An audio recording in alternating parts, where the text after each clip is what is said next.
Кыргызстандын чейрек кылымга чукулдаган эгемендик жылдарында 24 өкмөт башчысы алмашты. Алардын көпчүлүгү элдин эсинде эмне менен калганы белгисиз. 2011 жылы өкмөт башчылыкка келген Өмүрбек Бабанов мамлекеттик башкарууда системалык өзгөрүүгө кадам таштай алган жалгыз премьер-министр болду.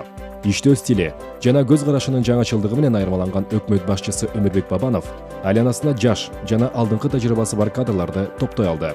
Өмүрбек Бабанов 20 жылдан ашуун убакыттан бери келе жаткан баш аламан башкаруу системасын тартипке келтирип, көмүскөдө жаткан бажы жана салык төлөмдөрүн ачыкка алып чыкты.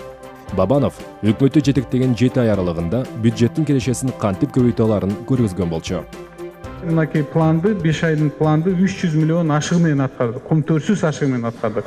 Кумтөр планы менен иш жасаса, биз азыр мынакей 4 миллиард сомду элибизге жумшамакпыз да, 4 миллиард сом бул каерден келген акча? Биринчиден бул жанагы бажыдагы көмүскөдө коррупцияга айланган акчалардын баары ачык айкын азыр бюджетке түшүп атат. Бабанов алгачкы ишин бири кайталаган мамлекеттик башкаруу органдарын кыскартып, мамлекеттик аппаратты кармоого кеткен чыгымдарды азайтуудан баштады. Ал мамлекеттик башкаруу аппараттарын кармоого кеткен чыгымдарды 583 миллион сомго кыскартууга жетишти. 2012 жылдын башында 5 мамлекеттик бийлик органы жоюлуп, башка мамлекеттик түзүмдөрдөгү бири кайталаган жүздөгөн штаттык бирдиктер кыскартылды. Мамлекеттик башкарууну оптималдаштыруу жана чыгымдарды азайтуу демилгесинин алкагында 1700 адам кыскартууга дуушар болду. Үнөмдөлгөн каражаттын эсебинен өлкө боюнча 7 айдын ичинде 91 мектептин курулушу башталган эле. Өзүңүздөр билгендей, быйыл болсо биз 90 мектепти куруп атабыз. 90 мектепти куруп атабыз. 1-сентябрга карата 20 мектеп ачылат. Республикабызда 25 мектеп атайын ушу жер титирөөдөн жабыр тарткан. 14 мектеп палаткада окуп атат. Биз жанагы турецкий кредиттен 17 миллион доллар бөлүп берип, азыр тендер өтүп атат.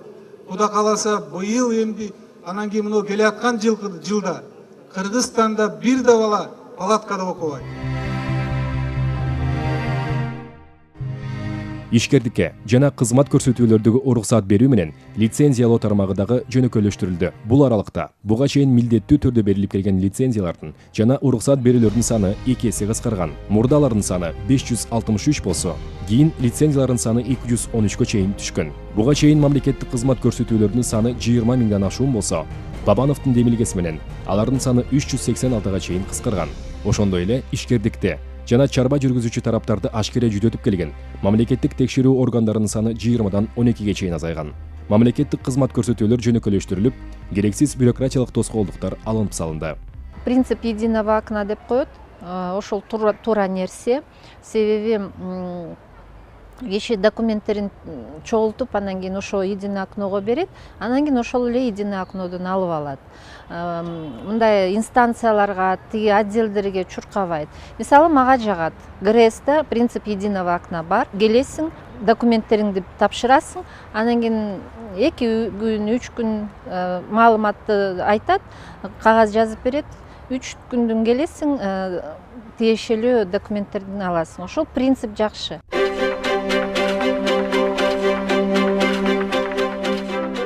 Бабанов мамлекеттик башкарууну тазалоону эң эле коррупциялашкан тармак катары таанылган мамлекеттик сатып алууларды жеп ичмеге бөгөт коюудан баштады. Мамлекеттик бюджеттин ачыктыгын камсыздоо үчүн атайын ачык бюджет долбоору иштелип чыкты. Ошондой эле мамлекеттик сатып алуулардын электрондук системасы киргизилди. Бул жүргүзүлгөн иштердин негизинде чыгашалар ачыкталып, мамлекеттик каражатты коомдук көзөмөлгө алууга мүмкүнчүлүк түзүлдү. Ири мамлекеттик тендерлер интернет порталында алдын ала жарыяланып, аукциондордун жыйынтыгы мамлекеттик телеканалдар аркылуу коомчулукка көрсөтүлө баштаган болчу. Өлкөдө ишкердикти өнүктүрүүгө, туризм тармагын өркүндөтүүгө жана чет элдик инвестицияларды тартууга өзгөчө өбөлгөлөр түзүлдү. Кыргызстанда калкынын ар бир жарананын жылдык кирешеси 7000 АКШ долларынан ашкан 44 өлкө үчүн визалык режим алынып салынды. Бул демилге Кыргызстанга өнүккөн өлкөлөрдөн келчү туристтердин агымын көбөйттү. Мына ошонун натыйжасында Кыргызстанда экологиялык туризм, улуттук маданиятты камтыган этнотуризм жана тоо альпинизми сыяктуу туристтик ишкердиктин тармактары өнүгүү жолуна түштү. Буга чейин жөн эле формалдуулук үчүн киргизилип, көмүскө акча жыйноонун булагына айланган автоунааларды милдеттүү техникалык кароодон өткөрүү жоюлду. Мурда бул каражаттын көп бөлүгү мамлекеттин казынасына түшпөстөн бирөөлөрдүн чөнтөгүнө кетип турган. транспорттук каражаттарды кайра каттоо шарттары жеңилдетилип, анын өлчөмү 6000 сомдон 1000 сомго чейин төмөндөтүлгөн. Ошондой эле автоунаалардын кожоюндарына ишеним каттын негизинде транспортты башкаруу укугу жокко чыгарылды. Муну менен мурда беймани киргизилген автотранспорт тармагындагы ашыкча мамлекеттик кызмат көрсөтүүлөр жокко чыгарылды. Бүгүн өкмөт бир топ реформаларга тиешелүү токтомдорду кабыл алып атпайбы биз? Токтомдорду тапшырма берип атабыз. Бирок тилекке каршы жергиликтүү иштеп аткан адамдар аны аткарбай атат да. Ошон үчүн менин алдымда атайын ошону көзөмөлдөй турган тыйын төлөнбөйт активдүү жаштардан коом түзүлдү. Ошолордун негизинен алар мына изилдеп туруп мага айтып атат. Ошон үчүн биз будан кийин да мен дагы өкмөттүн ошол менин алдымда иштеп аткан жаштардан түзүлгөн коом каерде эмне биз берилген токтомдорду аткарбаса, мен ушинтип сиз журналистер менен бирге выезд кылам. Анан жана жетекчилерин жумуштан алам. Ошондой эле Бабановдун өкмөтү ишкердикти өнүктүрүүдө жаңы саясатты түзүп, мамлекеттик жекелик өнөктөштүк тууралуу мыйзамды ишке киргизди. Бул мыйзамдын кабыл алынышы бизнес менен мамлекеттик бийлик органдарынын кызматташтыгына жол салып, буга чейин мамлекет аткара албай келген долбоорлорду ишке ашырууга жеке ишкерлер тартууга мүмкүнчүлүк берди. Кыргызстанды өнүктүрүү боюнча жалпысынан 478 миллион АКШ долларын айланта турган 40 улуттук долбоор иштелип чыкты. Бирок өкмөт башчысы Өмүрбек Бабанов кызматтан кеткен соң кийинки келген премьер-министрлер бул улуттук долбоорлорду ишке ашырууну кан буугандай токтотуп, башталган реформаны андан ары улантып кете алышпады. Өкмөт алмашкандан кийин саясаты да алмашат экен. Ошон үчүн Бабанов башлаган реформалар ошо Бабанов кеткенден кийин эле токтоп калды. Себеби башка өкмөттөр, премьер-министрлер булар өздөрүнө башка максат, башка көз карашта болуп калды да. Премьер-министр Өмүрбек Бабанов Кумтөр алтын кенине өзү барып, андагы экологиялык абал менен таанышып, экологиялык ченемдердин сакталышын үзгүлтүксүз текшерүүнү тиешелүү бийлик органдарына тапшырган. Ошондой эле ал ген газуудан чыккан уу таштандыларды көмүүнү эл аралык стандарттар боюнча жүргүзүүнү талап кылган алгачкы өкмөт башчысы болду. Ушуга байланыштуу кийин Кумтөрдүн ишмердигин текшерүү боюнча мамлекеттик комиссия түзүлгөн. Мындан сырткары жер казынасын иштетүү укугун берүү боюнча ачык аукциондор өткөрүлө баштады. Лицензияны сатуу боюнча аукциондорго коомчулук өкүлдөрү байкоо салып, анын жүрүшү коомдук биринчи каналдан чагылдырылып турду. Эгемендиктин 20 жылында мамлекет биринчи жолу улуттук паспорттарды өз алдынча басып чыгара баштады. Бабановдун өкмөтү буга чейин паспорт басып чыгарууну өзүнчө менчиктеп алган чет өлкөлүк жеке менчик компаниянын монополиясын жойду.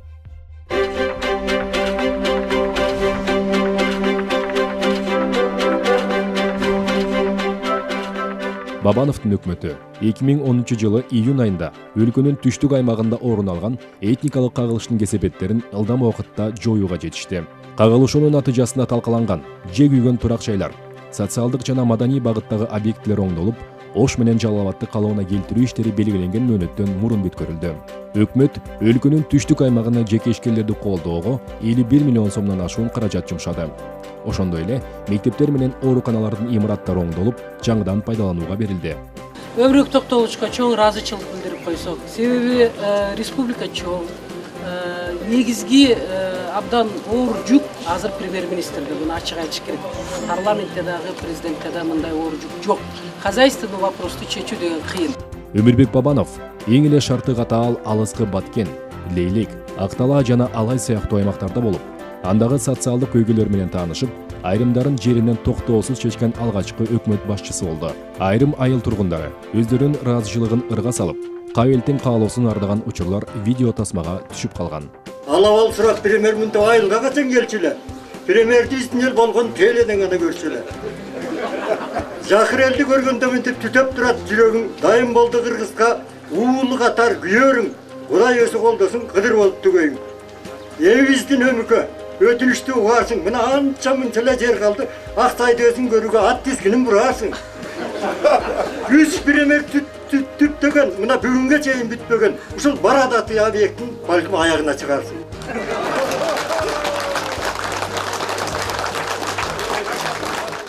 Айрыкча Бабанов өзгөчө кырдаалдар орун алган өлкөнүн алыскы аймактарына өз учурунда бара калып, табигый кырсыктардын кесепеттерин жоюуну өзүнүн жеке көзөмөлүнө алып турган адаты элдин эсине калды. 9 тороодо сел жүргөндө Өмүрбек Бабанов желим өтүк кийип алып, белчесинен батка кечип, ар бир жабыркаган үйдүн тургандарына кабар алган учуру калайман калктын кадырлоосуна арзыган болчу. Премьер-министр деген бу галстук тагган, шиш туфли кийген, бир мындай современный киши көрчү элек да, ошондой элестетебиз да. Анан биз эми телевизордон көрөбүз, бутуңда ирезина өтүк, башында кыргыздын калпагы, бир эле типичный эле кыргыз бала жүгүрүп жүрөт. Эл журт деп, рахмат ошонуңа. Ошол кебетенген жазбай эле ушул.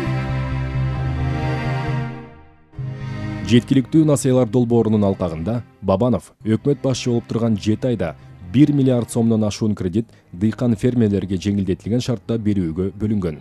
Жалпысынан 6285 дыйкан фермерге 7% үстөк менен 7 айдын аралыгында 700 миллион сомдон ашуун насыя берилди. Үрөнчүлүк чарбаларынын тармагын түзүү демилгеси көтөрүлүп, өкмөт ага 340 миллион сом караган. Ошондой эле 100 дана айыл чарба техникасы дыйкандарга жеңилдетилген шартта лизингке берилген. Бул аралыкта мамлекеттик башкаруунун табиятын өзгөртүп, кызматтык кылмыштарга бөгөт коюу иш-чарасы иштелип чыкты. Өкмөт башчысы Өмүрбек Бабановдун жеке демилгеси менен саясий жана жогорку мамлекеттик кызмат адамдарынын телефон сүйлөшүүлөрдүн, алардын өздөрүнүн ыктыяры менен угуу боюнча антикоррупциялык демилге кабыл алынды. Ошондой эле коррупциялык фактылар тууралуу кабарлаган жарандарды сыйлоо боюнча мыйзам иштелип чыкты. Ага ылайык мамлекетте кайтарылган акчанын 20% коррупциялык схемаларды таап чыккан тарапка бериле баштаган. Мындан башка мамлекеттик сатып алуулар тууралуу мыйзамга өзгөртүү киргизилип, кызмат адамдарынын жакындарынын тендерлерге катышуусуна тыюу салынды. Бирок Бабановдун мындай курч демилгелери саясий күчтөрдүн каршылыгын жаратты. Парламентте өкмөт башчысы Түркиялык компаниядан кымбат баалуу аргымак тартууга алды деген маалыматтар аталып, бул аны кызматтан оодарып түшүүгө негиз болуп берди. Бирок өкмөт башчысы Өмүрбек Бабановдун дарегине айтылган бул айыптоолор иш жүзүндө тастыкталган жок. Анткени менен парламенттеги көпчүлүк коалицияга кирген фракциялар өкмөт башчысына ишеним көргөзбөө демилгесин көтөрүп, биримдиктен чыгып кетүү менен өкмөттү таратууга барышты. Ошол эле кезде Өмүрбек Бабанов өкмөт башчылыктан кетери менен анын дарегине айтылып жаткан айыптоолордун агымы кан буугандай токтоду.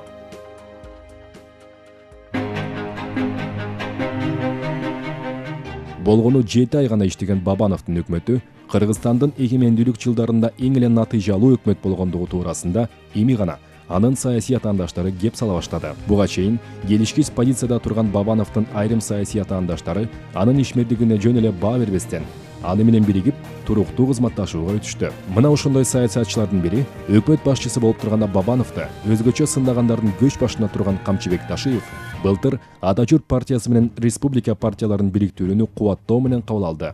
Мына ошентип Өмүрбек Бабановдун мурдага саясий каршылашы анын саясий өнөктөшүнө айланып, эки тараптын ымга келүүсү менен Республика Атажурт партиясы түзүлдү.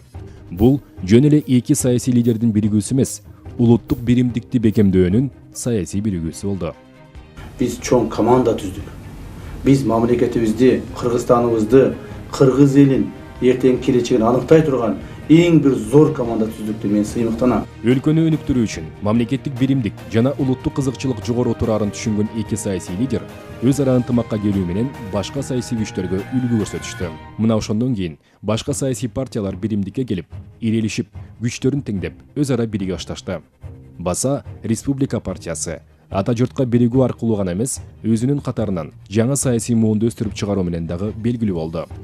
Өнүгүү, Бирбол жана Кыргызстан сыяктуу парламенттик шайлоонун алдында алдыңкы фаворит катары бараткан үч чоң партия тең Бабанов жетектеген Республика партиясынын устаканасынан чыккан.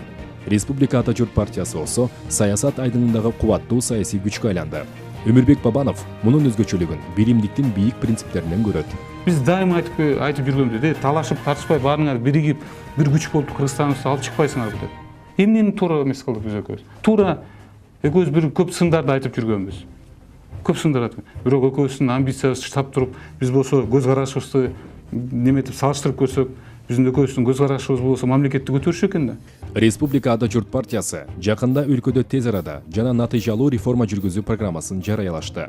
Анда негизги багытты так аныктап, баш мыйзамга өзгөртүү киргизүү менен талктын турмуш тиричилигин тез арада жакшыртууга өбөлгө түзө турган 15 мыйзамды кабыл алуу маселеси ичине камтылган. Ошону менен бирге Республика Ата Журт партиясы мекенчилдик менен либералдык баалуулуктарды айкалыштыруу менен өлкөнүн тагдыры үчүн саясий жоопкерчиликти өзүнө алууну көздөй турганын жарыялады.